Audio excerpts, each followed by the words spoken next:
Good morning and welcome to the lecture number 16 of the course Water Resource Systems, Modeling Techniques and Analysis.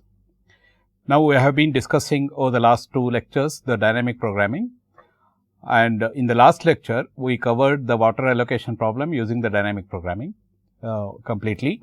It was an example of allocating a known amount of water among three users, and these three users, as I said in the last class, can be irrigation, municipal and industrial supply, and hydropower and so on. Towards the end of the last lecture, we just looked at the characteristics of the dynamic programming problems.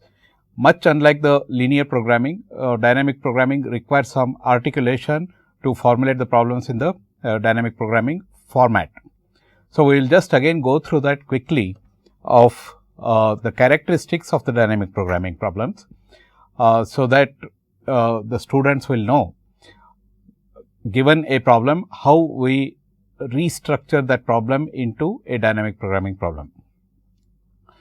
Recall that a single n variable problem is divided into n number of single variable problems in the dynamic programming. For example, in the water allocation problem, what did we do?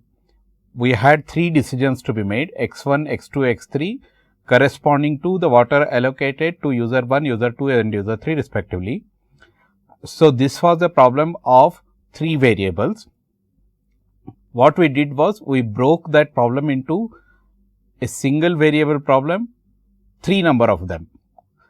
At stage 1, you solved only for x1, stage 2 you solved only for x2, stage 3 you solved only for x3. At every time, making sure that you will pick up the optimal allocations from the remaining stages. So, you are using the Bellman's principle of optimality to move in an optimal manner, starting with the given state of the system at that stage.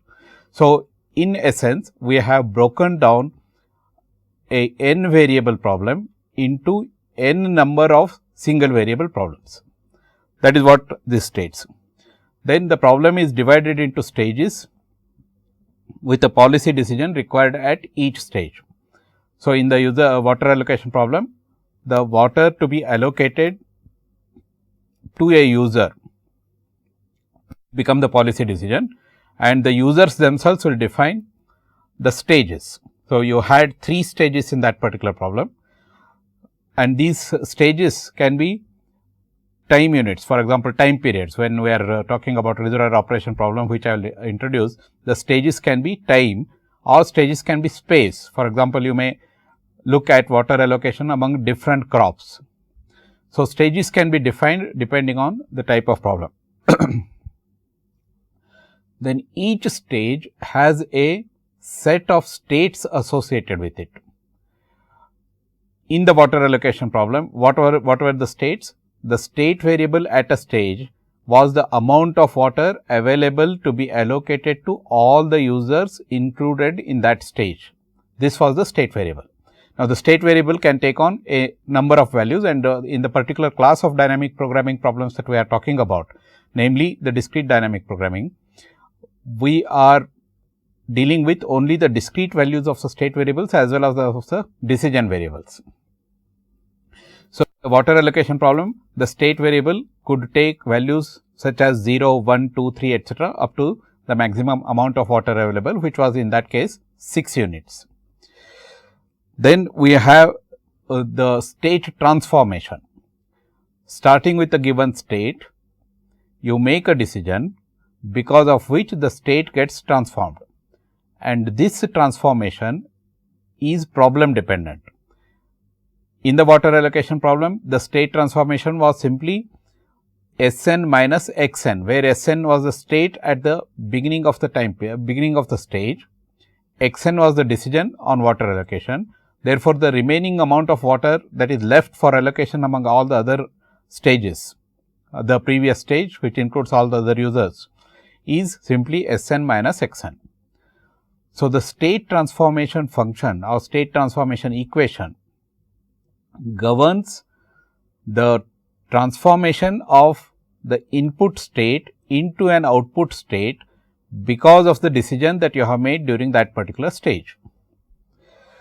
Then we should be able to write the recursive relationship. Recursive relationship relates the computations or the objective function value for the current stage with the optimal objective function value that is already obtained for the previous stage. So, this is the recursive relationship. Then we can move the solution either in the forward direction or in the backward direction. As I mentioned in the last class, whether we move in the forward direction or the backward direction will in general depend on the type of problem and the type of boundary conditions that we may have and so on. By boundary conditions, I mean you may specify let us say the storage or the water available is known to be so much at the beginning of the time period, or you may specify that at the end of the time horizon I should have a minimum amount of so much amount of water left and so on. So, you may apply conditions at the boundaries. So, depending on what type of boundary conditions we may have for the problem, for a given problem, it may be advantageous for you to move either in the forward direction or in the backward direction. Then once you solve for all the stages, as we explained in the last class, once you solve the problem for all the stages, you trace back the optimal solution. So, essentially you are retaining the computations for each of the stages in tabular form until the problem is completely solved. So, let us say in the water allocation problem, what did we do? We retained the computations or the complete table for the stage number 1. We went to stage number 2, picked up related with the solution obtained in the stage number 1, solved for stage number 2, went to stage number 3, obtained the solution for stage number 3 using the solution that we obtained in stage number 2. However, we retained stage number 1 table, stage number 2 table, stage number 3 table, etc., until the complete problem is solved. You cannot discard the earlier tables because we need the trace back. So, we need to trace back the optimal solution. In fact, this is a correct occasion to tell that the dynamic programming, because of this requirement that you need to store the solutions as you move from one stage to another stage, suffers from what is called as a curse of dimensionality.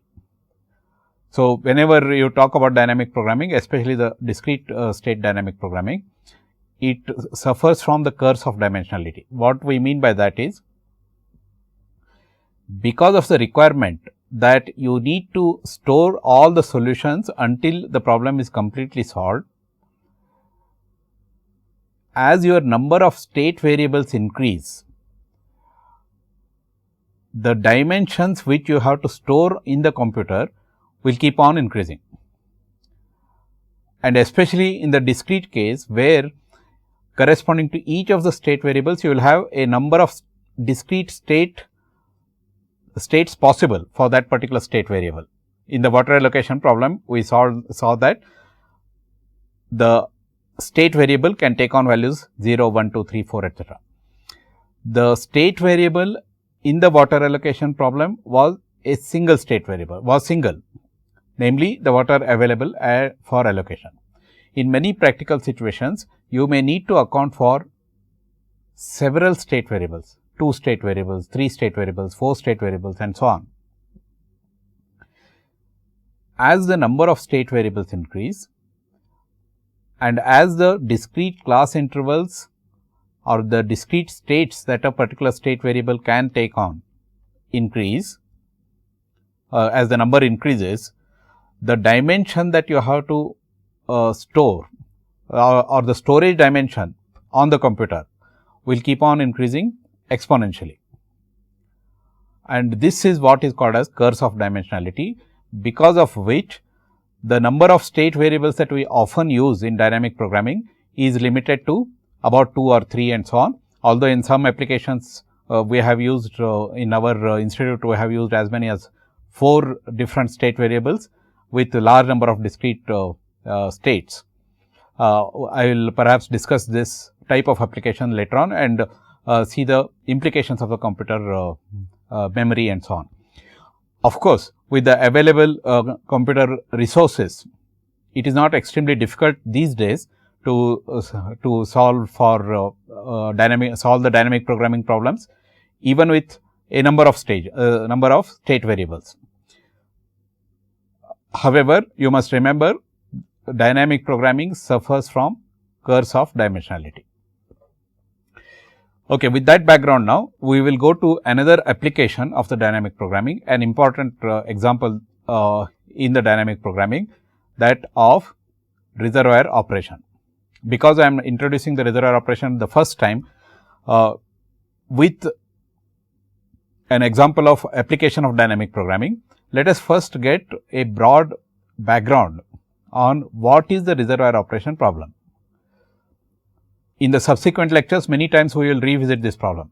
That is, many applications of the techniques we will be applying to reservoir operation problem. Many applications will be dealing with reservoir operation problem, and let us see what is the reservoir operation problem. So, let us look at some preliminary background on what is the reservoir operation problem. You have a reservoir. By reservoir, I mean you have a dam, and behind the dam you are storing the water. Now, most of the surface water systems that we deal with will have a surface reservoir which stores a large amount of water.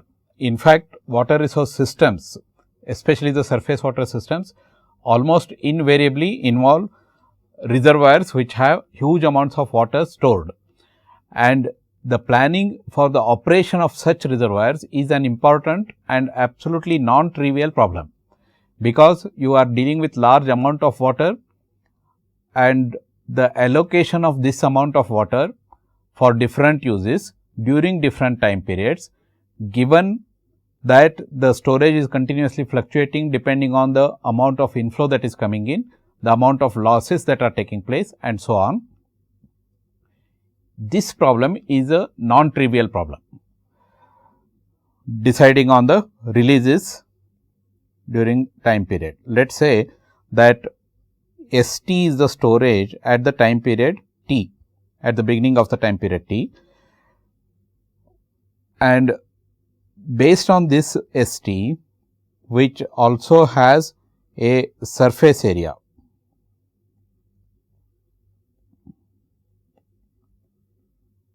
that is the water surface area.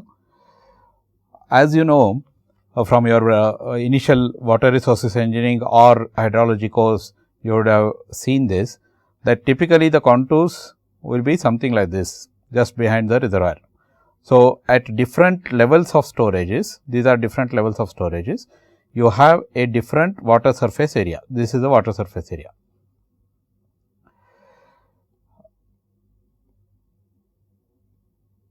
Now, depending on the water surface area, you will have losses taking place, evaporation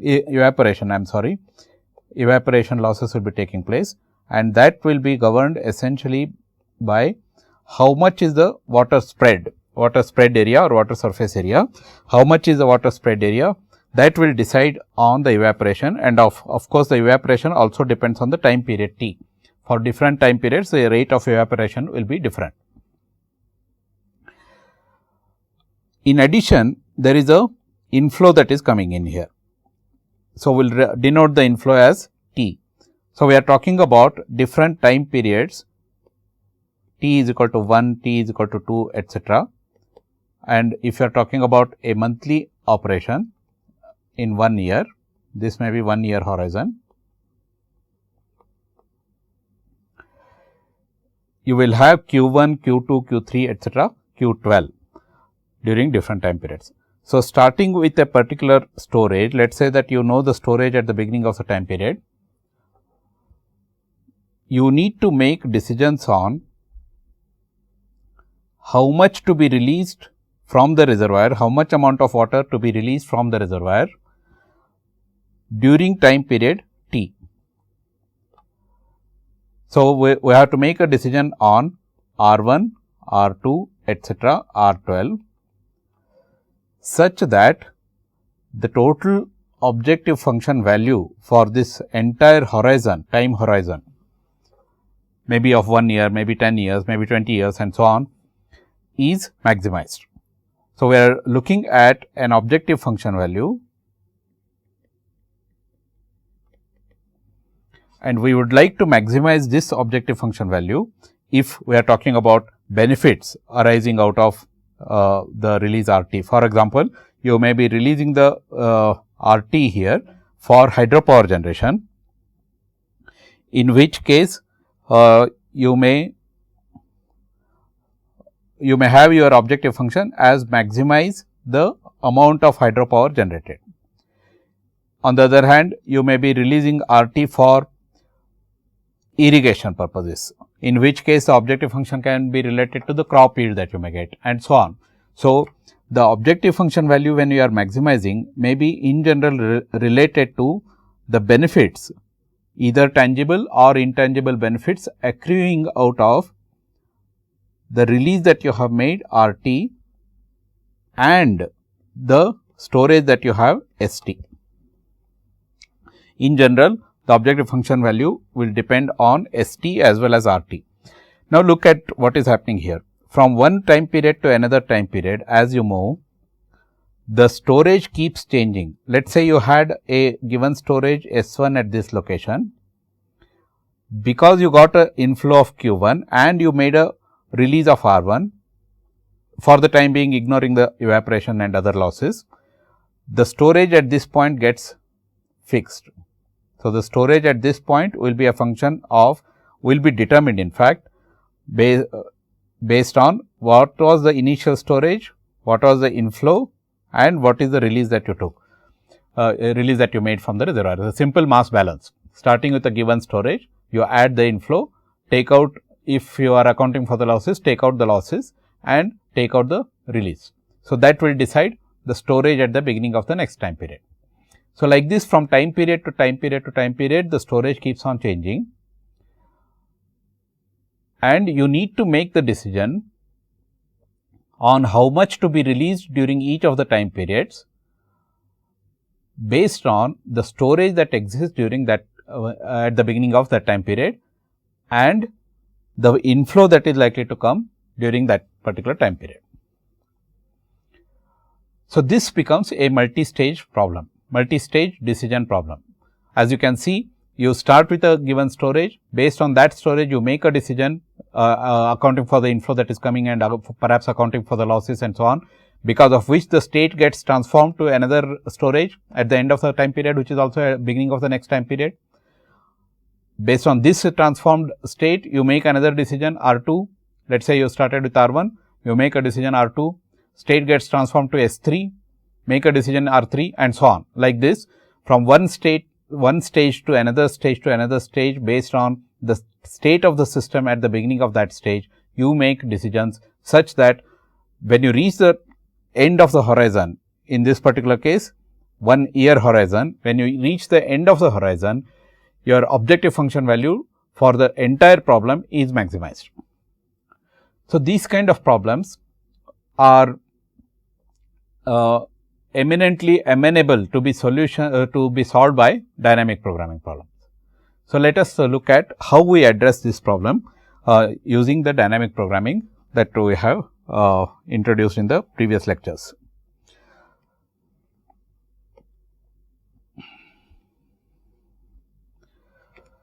So, as I said, the reservoir operation problem is that you have a storage here, you have an outflow. This may include you may have a release plus spill or overflows.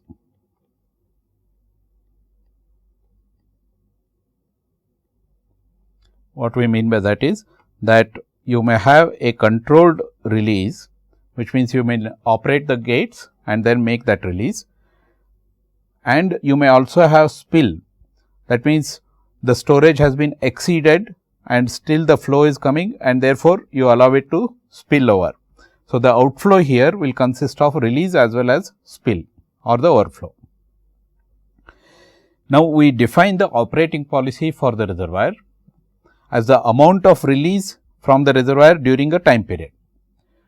For example, you may want to operate this reservoir on a 10 daily basis for irrigation purposes. Let us say that every 10-day period I will release some amount of water uniformly. That means, it is not that I will wait for the 10 days and then in one pulse I will release the water. No, you decide on the amount of water to be released during the 10 days and release that amount uniformly, such that over the 10 days the total amount of release is equal to what you had decided. So, the release policy is the amount of release to be made from the reservoir during certain time periods, and these time periods can be months, can be 10 days, and sometimes in the planning situation you may talk about seasonal releases and so on. And sometimes in the flood control context you may talk about hourly releases or daily releases and so on. So, depending on the time interval of interest, your stages in the dynamic programming get fixed. The stage then, that is in the dynamic programming, as I mentioned in the last class, you have to decide on when you are looking at a dynamic programming problem, you must be clear on what is the stage of the dynamic programming, what is the state variable, what is the decision variable, and what is the recursive relationship, what is the state transformation, and so on. So, these are the important characteristics of the dynamic programming that you must be able to write down as a problem formulation. So, the stage in this reservoir operation problem is the time period during which the releases are required. Let us say you are talking about monthly time periods. What is the monthly release that has to be maintained? June month, July month, August month, and so on. So, that becomes the stage. The state variable, to start with, we will start with simply the storage. Storage at the beginning of a stage or storage at the beginning of a time period, that defines the state variable. As the problem becomes more and more sophisticated or more and more complex, you may want to add different state variables. However, we will start with only one state variable now, which is the storage at the beginning of the time period, which means what? The inflow during the time period is known, and therefore, the total amount of water available during the time at the beginning of the time period will be known. So, in this simple example, in this introductory example on reservoir operation, we will assume that the state variable is the storage at the beginning of the time period, which is also the stage. So, that means storage at the beginning of a stage, and the decision variable is the release that has to be made from the reservoir during that particular time period. The inflow and the release happen continuously. So, for the inflow as well as the release, we talk about release during the time period, inflow during the time period, and so on, whereas the storage is a point event. Therefore, we talk about storage at the beginning of the time period, storage at the end of the time period, and so on. Although, there is also a continuous variation of storage, because you are making release continuously, there is an inflow that is continuously occurring, etc., but we reckon the storages at the end of the stages or at the beginning of the stages. All right, let us see what is the state transformation for this example. As I said, starting with ST, which is the storage, you make a release RT, and also there is a inflow that is coming QT during the time period T. So, this is the time period T. You started with the storage ST and you end up with the storage ST plus 1.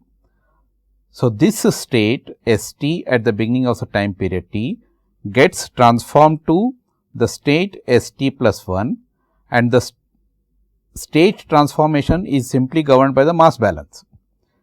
So, we can write ST plus 1 is equal to ST, which was the beginning of the time period storage, plus QT, which came as inflow during the time period, which contributed to the storage, minus RT, which you have taken it out from the storage, neglecting losses. So, if you had losses, you would have written minus ET and so on. For some purpose, we will neglect losses right now. We will of course introduce how to account for losses and so on in subsequent classes. Right now, the focus is on understanding how we use dynamic programming for this simply stated problem. So, storage, remember storage is at the beginning of time period. So, at the beginning of time period you started with ST, you added QT and took out RT. So, that will define the storage at the end of the time period T, which is also the storage at the beginning of the next time period ST plus 1.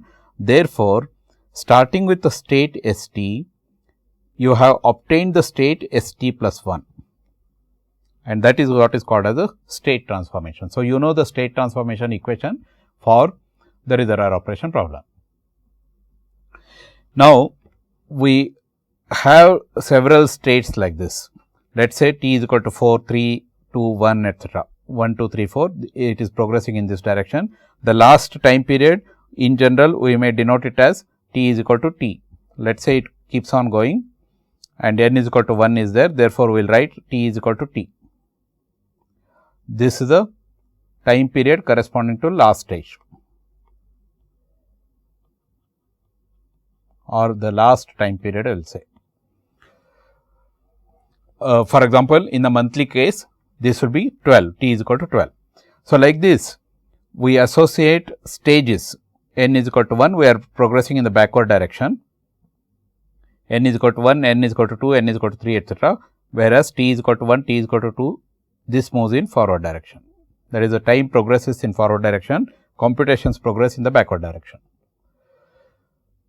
You may have a beginning of the period storage known, that is at the beginning of the horizon, time horizon that you are looking at, this storage is known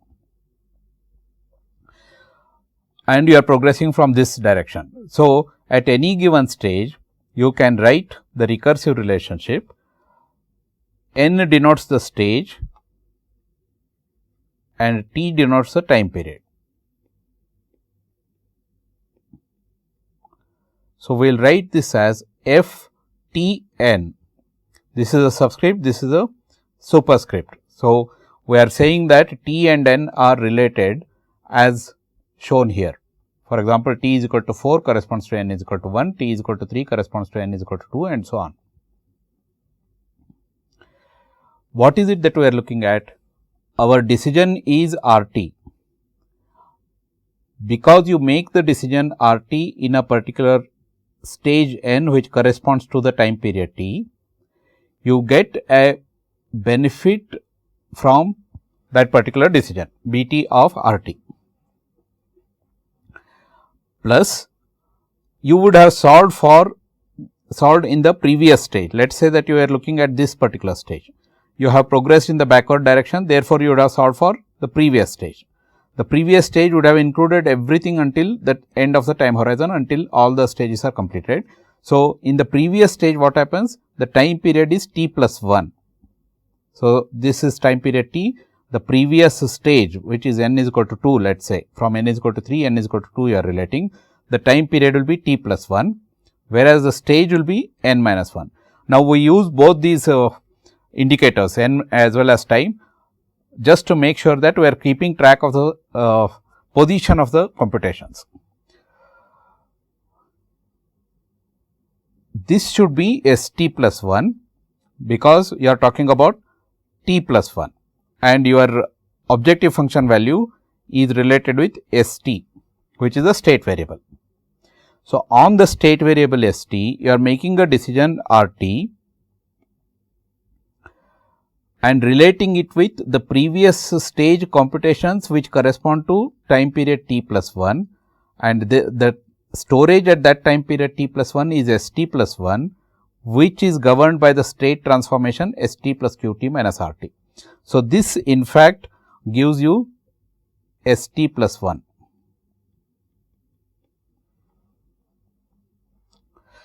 Now, like we did in the water allocation problem earlier, we solve this for various possible values of the state variable at a particular stage, which means we will start with different values of st. Now, what are the bounds on the st? You have the st which is the storage at the beginning of the time period, and we are talking about live storage only. We will not worry about the dead storage. That means, live storage is the storage that is actually available for consumptive use, maybe irrigation, hydropower and so on. So, the actual available storage is what we are talking about, not the dead storage.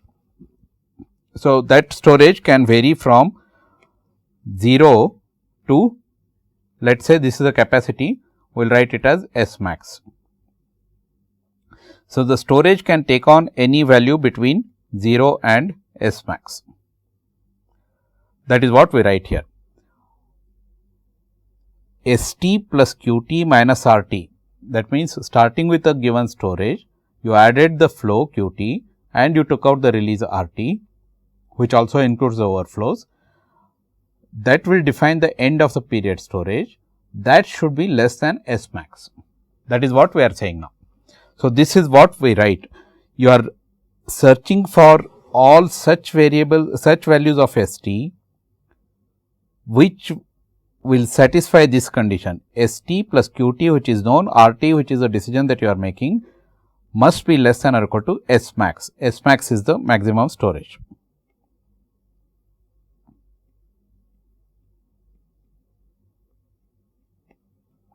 Then we are making decision on Rt. Relate this with what we had done earlier in the water allocation problem. Now, you are solving this problem for various values of St, which will satisfy this condition. Qt is known and Rt is the decision that you are making. So, you have to satisfy this condition in choosing the values of St, discrete values of St. What are all the values that Rt can take? Rt is the release that is made during the time period T. What are all the values that Rt can take? If you look at this figure now, the water that is available is St plus Qt. During the time period, the flow has come and added to the storage, which was St earlier. So, St plus Qt is the total amount of water that is available for allocation or for release. So, your Rt value, which is a decision variable, can take on values between 0 and St plus Qt. So, this is the St plus Qt, and that is the total water available in period T in storage with accounting for inflow. So, Rt, that means you can release only up to St plus Qt during the time period. That is what this states, and St is such that it governs the mass balance, subject to the condition that your storage does not exceed the maximum storage, and that is this condition. So, this is the recursive relationship that you write.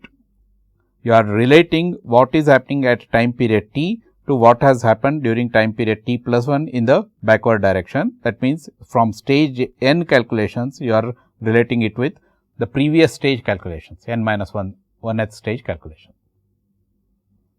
In this, the Bt Rt are the benefits associated with release Rt in this simplistic problem that I am talking about.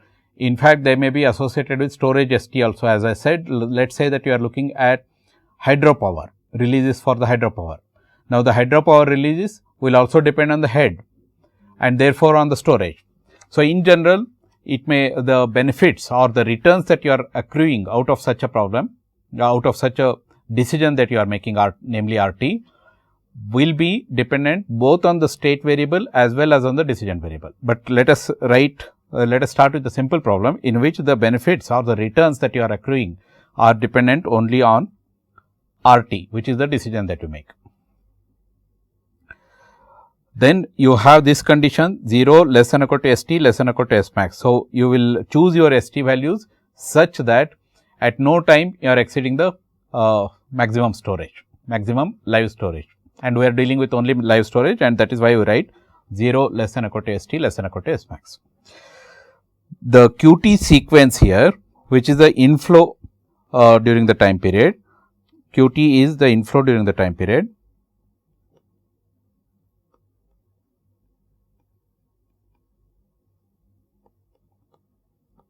Time period T. This sequence is known. Now, in actual problems, there are lots of not necessarily complexities, uncertainties associated with this Qt. We will deal with those types of problems when we come to stochastic dynamic programming and so on in the same course.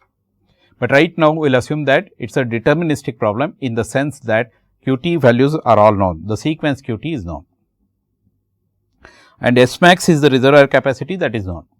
So, in this recursive relationship then, for a given St, we are making decisions on Rt such that the total objective function value until the end of the horizon is maximized, and we are using the Bellman's principle of optimality.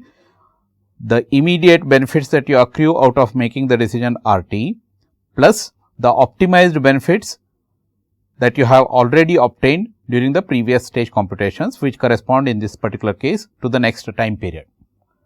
So, this is how we apply this is how we use the Bellman's principle of optimality in reservoir operation problem.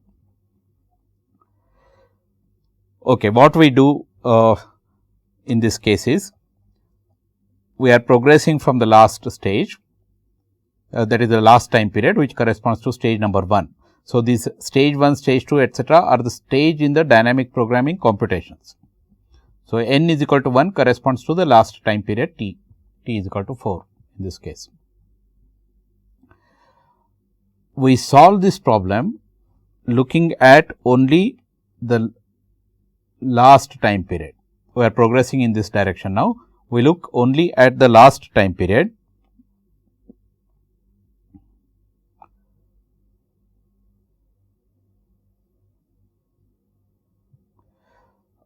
So, at n is equal to 1, we solve this for different values of S4. We say if S4 is equal to 0, what should be my R4, S4 is equal to 1, what should be my R4, and so on. For different discrete values of S4,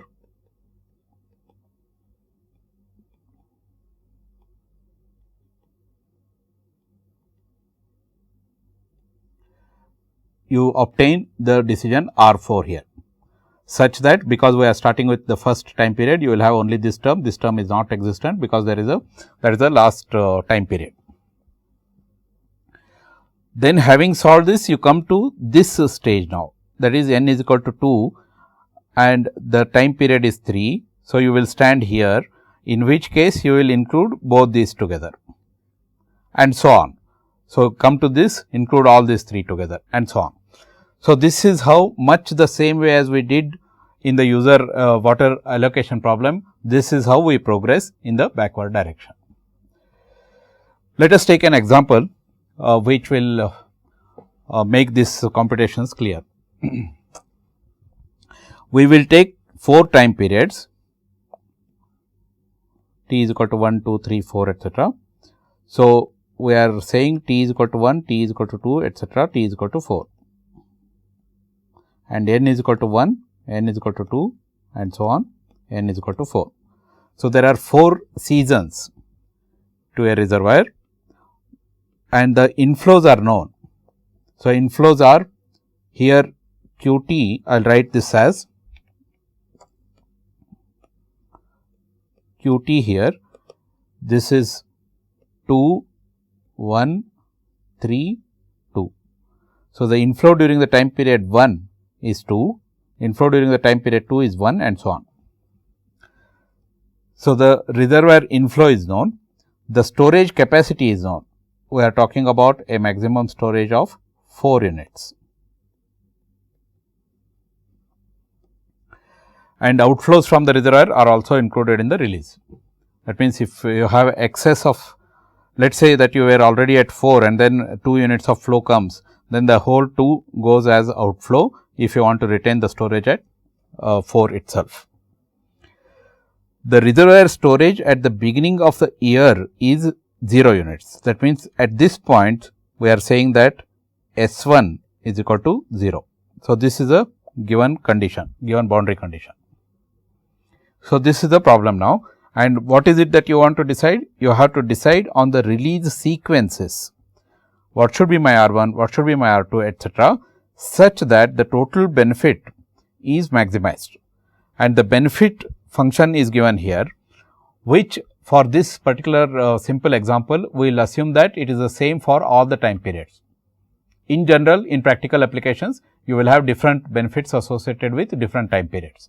But for this example, we will assume that the benefits remain the same for a given amount of water that you release from the reservoir. So, what does this table give? This says that if you release an amount of 0, the benefit is minus 100. If you release an amount of 1, the benefit is 250, 2 it is 320, 3 it is 480 and so on. So, for discrete values of the releases, you have the associated benefits. These are all in commensurate units. These may be volume units and these may be monetary units. Now, why did we go up to 7? You just look at this. Do not lose sight of the physical problem. The physical problem is that there is a storage, there is a continuous fluctuation of the storage taking place, continuous change of the storage is taking place because of the inflow and because of the release. The maximum storage is 4 units. The inflow during the 4 seasons are known and those inflows are 2, 1, 3, 2. So, what is the maximum inflow? Maximum inflow is 3. And therefore, the total amount of water that you can release, the maximum amount of water that you can release including the overflows at any given time period is 4, which is the maximum storage, plus 3, which is the maximum inflow. And therefore, the benefits have to be given for 4 plus 3, 7 units, and that is why we have the benefit function for 7 units. So, these are the benefits associated with release, and as I said, release also includes the compulsory overflows which are over and above the maximum storage. So, we start with this now and proceed in the backward direction. So, in the last stage, the last time period which corresponds to n is equal to 1, we are solving the problem for this time period only. The flow is known in this time period, which is 2 units, Q4 is 2 units, T is equal to 4, which is the time period, and n is equal to 1, which is the stage in the dynamic programming.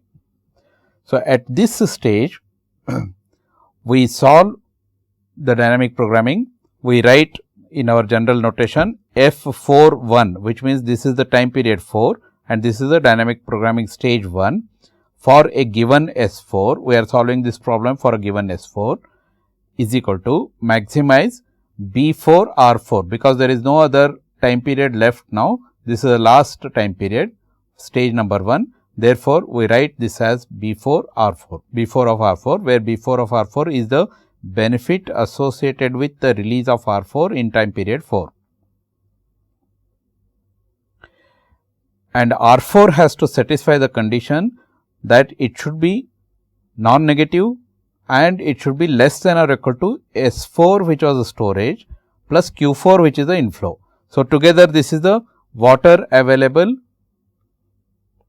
total water available for release.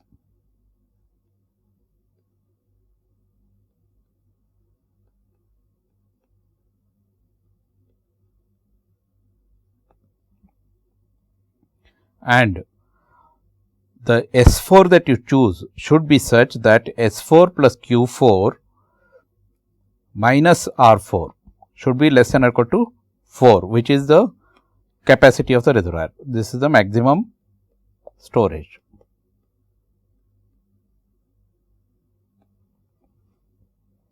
So, you choose those values of S4 which satisfies these conditions, and among the S4 you make decisions on R4, various possible values of R4 you choose and then pick up that particular value of R4 for a given value of S4, which will maximize B4 of R4.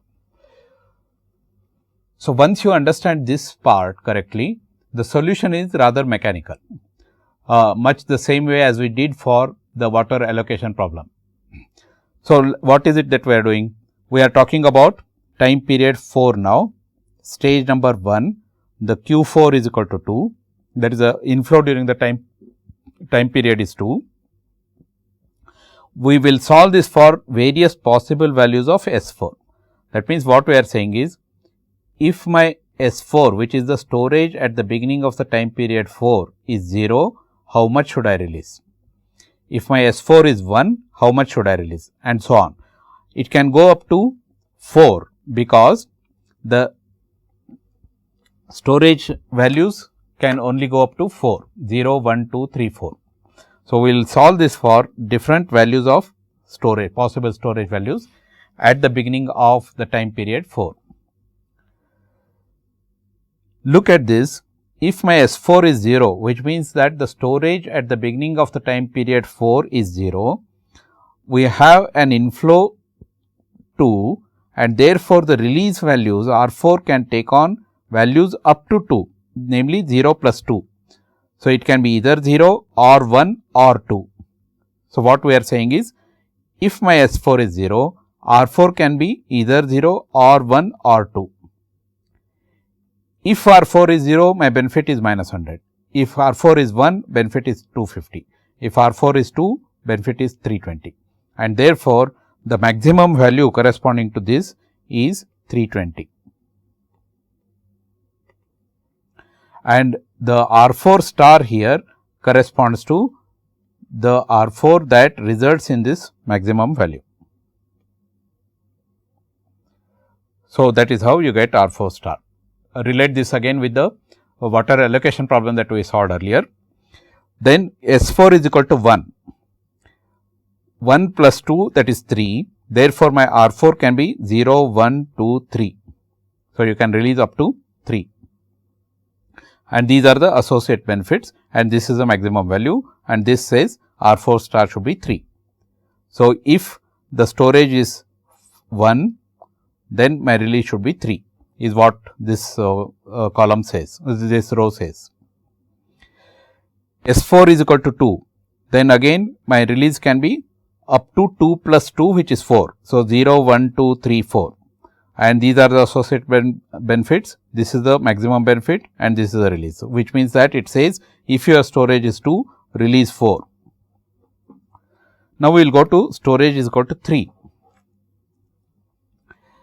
Remember here, all of these we started with a release of 0, that means 0, 1, 2, 0, 1, 2, 3, 0, 1, 2, 3, 4, etc. When we come to 3, 3 plus 2 is 5, which is more than the maximum storage. And therefore, if you release 0 there, what happens? Your end of the period storage will be more than the capacity, which is not acceptable. And therefore, we start the release with 1. Essentially, we are satisfying this condition now.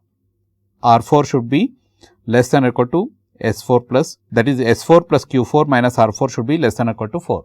This is the condition that we are satisfying and therefore, R4 cannot be 0. If R4 is 0, then this condition will be violated.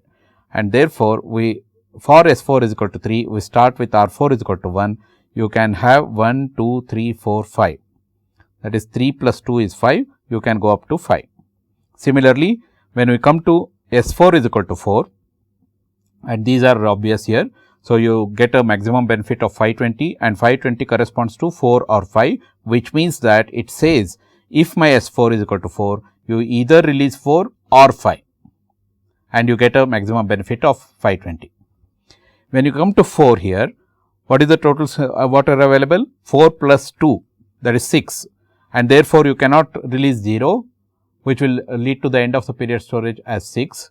You cannot release 1, which leads to the end of the period storage as 5, which is again more than 4, 4 which is the capacity and therefore, you start with a minimum release of 2. So, 4 plus 2 minus 2, that will be 4 only. So, that is acceptable. So, you go 2, 3, 4, 5. Why do you go up to 6? Because the total amount of water available is 6, 4 plus 2, that is 6.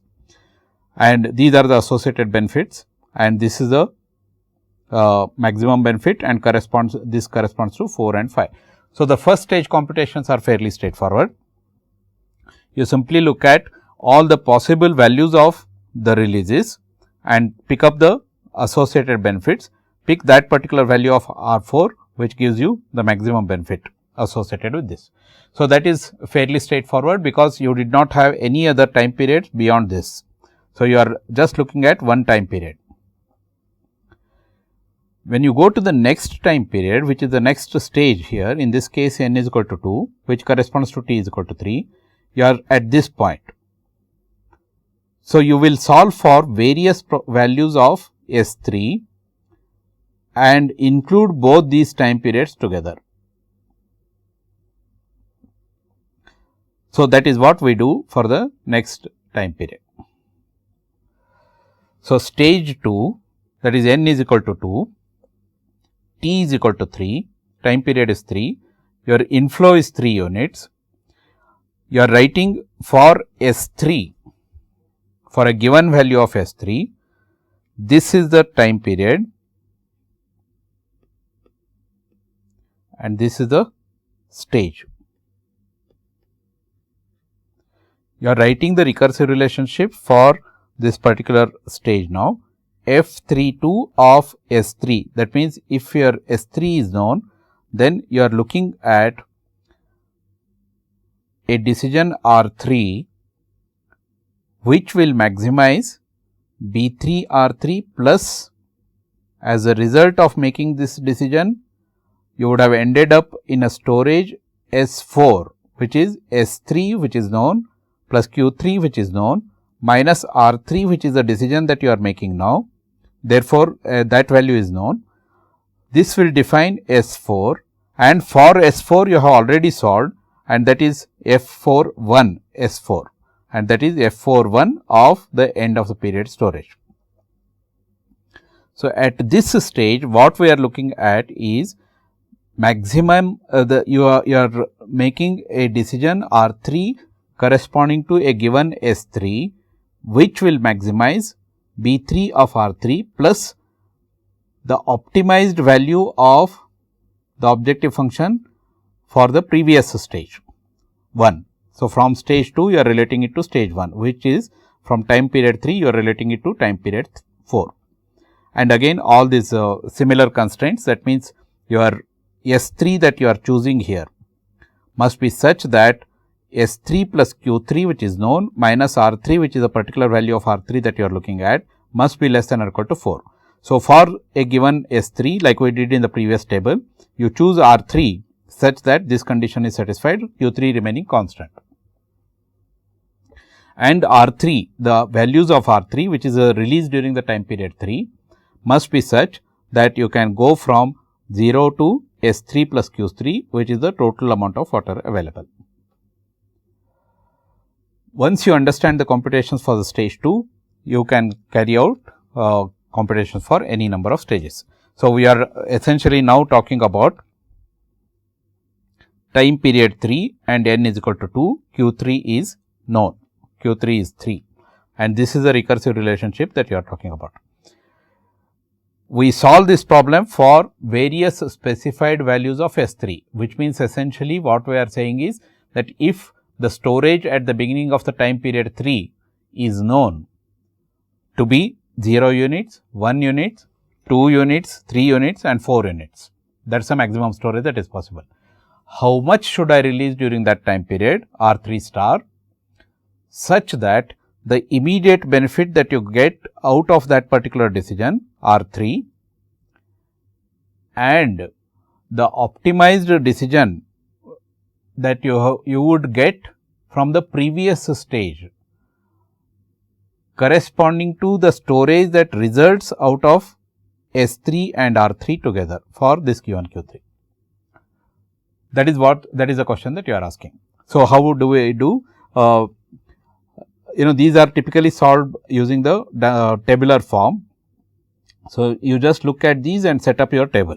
So, you are solving for a given S3 value. So, you put a column for S3. You are making a decision on R3, put a column for R3. For a given R3, you know what is the benefit B3 R3. This is given by this table, initial table. This remains constant for all the time periods. So, you pick up that. Then from S3 for a given Q3, you have made a decision R3. Therefore, you end up in storage S3 plus Q3 minus R3 at the end of the time period. You set up a column for that. Corresponding to this storage, you have to pick up the objective function value from the previous stage n. So, set up a column for that F41 of S4 plus Q3 minus R3, and then you add these two B3 plus this. So, you add these two terms, set up a column for that, pick up the maximum associated with this. So, set up a column for that, and then this is the R 3 star that results in this particular value. So, this is what you do for various given values of S 3. So, we start with 0, 0 plus 3. So, you can your release can be up to 3, 0, 1, 2, 3 and so on. So, we will start with the stage 2 computations, because stage 2 computations are important for understanding the flow of the dynamic programming computations. So, in the next lecture, we will begin with the stage 2 computations. So, essentially what we did in today's lecture is that we introduced the reservoir operation problem. Remember, the reservoir operation problem is a classical water resource systems problem, and we are talking about a single reservoir problem in this case, and a very simplified single reservoir problem where multi-stage decisions need to be taken. Typically, we are taking decisions across time periods. So, a time period constitutes a stage in the dynamic programming. The state of the system is defined by the storage at the beginning of the time period. The decision that we are making is the release during the time period, and in this particular type of problems that I am introducing, I introduced in this particular lecture, we are ignoring the evaporation. There are very elegant ways of accounting for the evaporation losses as storage dependent losses, which we will cover later on in when we deal with applications, deal with real life applications. Then we set up this problem as dynamic programming problem as a multi-stage decision problem. Start with the stage number 1, which corresponds to the last time period t. You proceed in the backward direction. Your storage at the beginning of the year, which is the storage at the beginning of time period t is equal to 1, which corresponds to the last stage in the dynamic programming, is known. You may have several different types of boundary conditions, which I will discuss after the problem is completed. So, starting with the last stage, last time period, which is the stage number 1, what we do is that you simply look at all the possible values of S 4 in that case, which was the time period 4, and look at all the feasible values of R 4 and pick up corresponding to each of these S 4 for a given Q 4. Q 4 is known in this particular case. For a given Q 4, you pick up all the possible values of R 4 and pick up that particular value of R 4 as the optimal release, which corresponds to the maximum benefit, because you do not have anything to look beyond. This is the last time period. And then we need to connect this computation with the next stage computation, which corresponds to the previous time period. This we will do in the next class. So, the water allocation problem and the reservoir operation problem are classical problems in water resource systems, and both these are amenable for elegant solutions, elegant formulations using dynamic programming.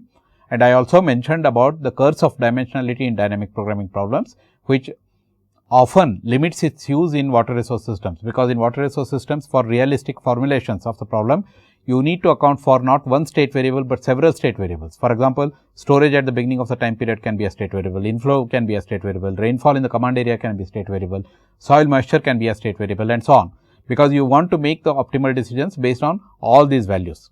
And as the number of state variables increases, the dimensionality of the problem increases, and therefore, it leads to what is called as curse of dimensionality. So, we will continue this discussion in the next class. Thank you for your attention.